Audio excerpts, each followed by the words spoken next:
এক লোক তার মোরগটাকে জবাই করতে চাইল, কিন্তু সে ভাবল কোনো বাহানা না দিয়ে মোরগটাকে জবাই করা ঠিক হবে না।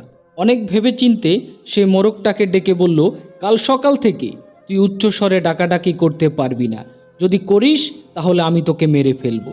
মোরগটা বলল, ঠিক আছে মালিক, আপনি যা বলবেন তাই হবে। পরের দিন মোরগটি ডাকাডাকি করলো না, শুধু পাখা ঝাপটাঝাপটি করলো। কিন্তু মালিক মোরগটিকে বলল, কাল থেকে তুই পাখা ঝাপটাতে পারবি না, যদি ঝাপটাঝাপটি করিস তাহলে আমি তোকে মেরে ফেলবো। পরের দিন মোরগটি পাখা ঝাপটাঝাপটি করলো না, শুধুমাত্র তার ঘাড় উঁচু করলো। সেটা দেখে মালিক বলল, কালকে থেকে তুই তোর ঘাড় যদি উঁচু করিস তাহলে তোকে আমি মেরে ফেলবো।